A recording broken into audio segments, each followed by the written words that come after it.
ମୋ ପୁଅକୁ କିଛି ପଇସା ଦେଇ ଟ୍ରିଟମେଣ୍ଟ କରିବି ଘର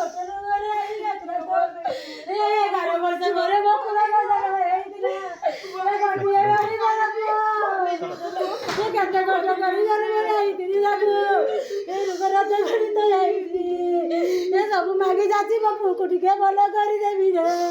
ଖେଳକୁଦ ପାଠପଢ଼ା ବୟସରେ କର୍କଟ ରୋଗରେ ପୀଡ଼ିତ ହୋଇ ବିଛଣାରେ ପଡ଼ି ରହିଛି ଘରର ଏକମାତ୍ର 11 ବର୍ଷ ବୟସର ପୁଅ।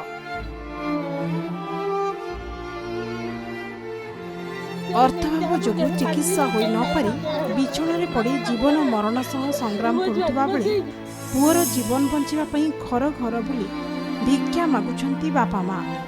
ଆମ ପୁଅଙ୍କୁ ବଞ୍ଚାଇ ଦିଅନ୍ତୁ ଆଜ୍ଞା, ଆପଣମାନେ ଚାହିଁଲେ ପୁଅର ଜୀବନ ବଞ୍ଚାଇ ପାରିବେ। ବହୁ ଚେଷ୍ଟା କରି ନିରାଶ ହେବା ପରେ ଶେଷରେ ନେହୁରା ହେଉଛୁ। ଆମ ପାଖରେ ସମ୍ବଳ ବୋଲି ଆଉ କିଛି ନାହିଁ, ସବୁକିଛି ହରାଇ ସର୍ବଶାନ୍ତ ହୋଇ ଆପଣମାନଙ୍କ ସାହାଯ୍ୟ ରହୁଛୁ। ଏମିତି କାନ୍ଦି କାନ୍ଦି ବାପା ମା ଘର ଘର ବୁଲି ଭିକ୍ଷା ମାଗୁଛନ୍ତି।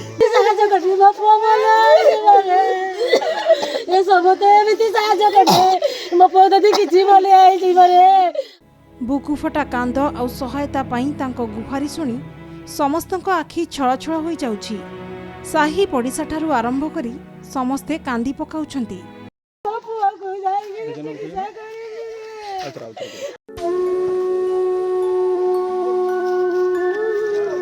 ବାଲେଶ୍ୱର ଜିଲ୍ଲା ଜଳେଶ୍ୱର ବ୍ଲକ ଅନ୍ତର୍ଗତ ସରସିଦା ଗ୍ରାମର ବାସିନ୍ଦା ହେଉଛନ୍ତି ସପନ ଦତ୍ତ।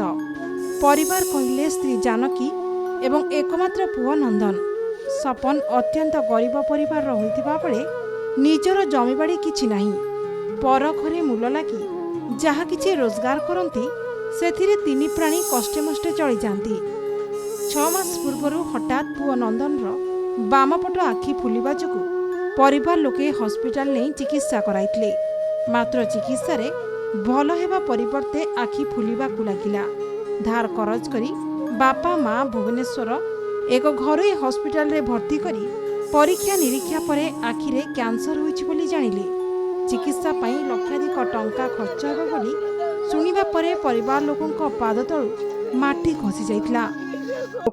ଛୁଆ ଆଖି ଫୁଲିଲା ଦେଖିଲାକୁ ତ ଡାକ୍ତର ଏଇ ଜଳେଶ୍ୱର ଆଖି ଡାକ୍ତର ଦେଖିଲାକୁ 2-3 ଥର ଉଦ୍ଧ ଦେଲା, ଭଲ ହେଲାନି।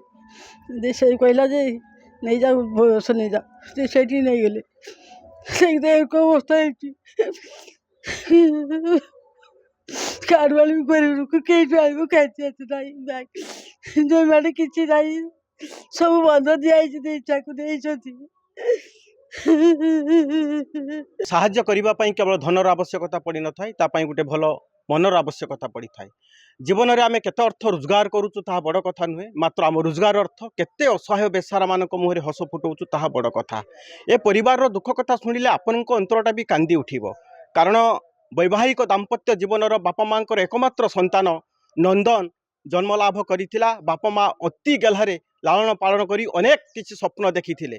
ଯେ ବାପା ମା ଭାବିଥିଲେ ଯେ ବାର୍ଦ୍ଧକ୍ୟ ଅବସ୍ଥାରେ ତାଙ୍କର ଅନ୍ଧର ଲଉଡ଼ି ହେବ, ମାତ୍ର ବିଧିର ବିଧାନ, ପ୍ରଭୁଙ୍କର ବିଚିତ୍ର ନୀଳା, ସେ ଆଜି କର୍କଟ ରୋଗରେ ଆକ୍ରାନ୍ତ। ସେ 4ର୍ଥ ଶ୍ରେଣୀରେ ପାଠ ପଢ଼ୁଛି, ମାତ୍ର ଆଜି ସେ ସାଙ୍ଗସାଥି ମେଳରେ ଖେଳକୁଦ କରିପାରୁନାହିଁ ବା ସ୍କୁଲକୁ ମଧ୍ୟ ଯାଇପାରୁନାହିଁ।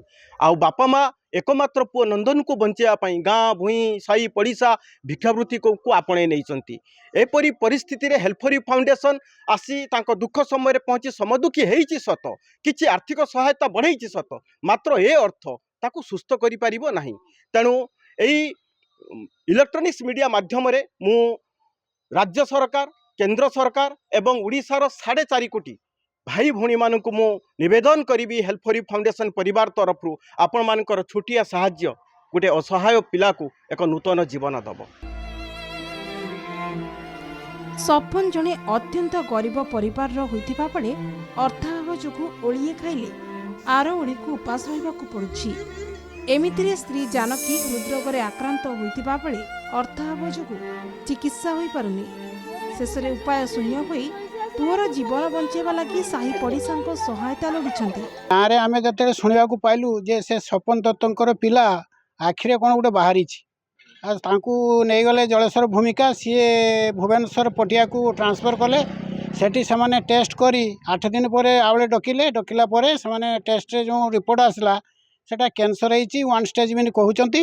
तांकर बापा होटेल रे काम करती तेणु स्थिति भल नुहे घर द्वार नाही जहाँ संपत्ति बाड़ी कम था बिकी पुकाई से पिलांक पछरे सारी देइचंती आउ कौन कहबी से पैसा तांकू अंटू नाही लक्ष लक्ष टंका दरकार तेणु ओडिशावासी को मु अनुरोध करी से माने निजर पुओ भाव से छुआ को जदि किछि किछि साहाय्य करिवे ताने से पिला हुए तो पुनर्जन्म पाई स्कूल को पाठ पढ़िया को जीवो कि खेला बुला करि पारियो एतिकी मु आपन को अनुरोध करूछि। ग्रामर लोक मैंने जमी हजार को देइछन किंतु सही साहाय्य सम्मतिर तो हो नहीं पैसा आहरी अधिका पैसा दरकार तेणु आमे भी ये करि पारुछेनी आउ राज्य सरकार केंद्र सरकार आ ओडिशावासी समस्ते जदि किछिटा जदि साहाय्य करिवे ताने से छुआ प्राय आरोग्य हो जिवो भल हो जिवो पुणी आसी पाठ पढ़िबो आपण मुंगा को मु हाथ जोड़िकी ये करूची।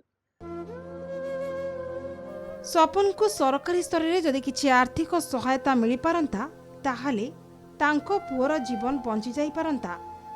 जदि केही सहृदय व्यक्ति तांकु सहाय्य करबा को चाहुंतंती स्वपन को स्त्री जानकी को बैंक अकाउंट किंबा फोन पे रे टंका पठाई परिबे।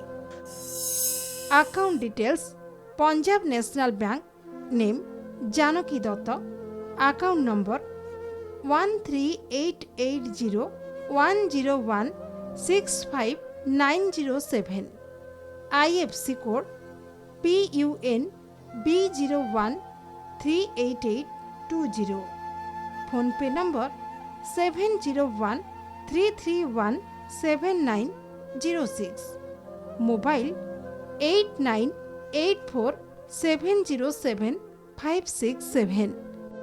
ए परिवार दुख कौठु आरंभ करी वास्तव चित्रु ना विकल चित्रु कुनी पुअर जीवन पाई एपटे बापा माँ भिक्षावृत्ति आपणाई एपटे जेजेमा ठाकुर घरे दीप जाली नातीर जीवन पाई भगवान पाखे प्रार्थना करुछि एपटे आपण मानकु मध्य निवेदन करुछंती आपण माने जदि टंका टंके सहायता करिवे तो निश्चित भाव में पुणी थरे से कुनी पुओ हस खुशी रे जीवन यापन करि परिबो। जलेश्वरु सौरभ राउल, नक्षत्र न्यूज।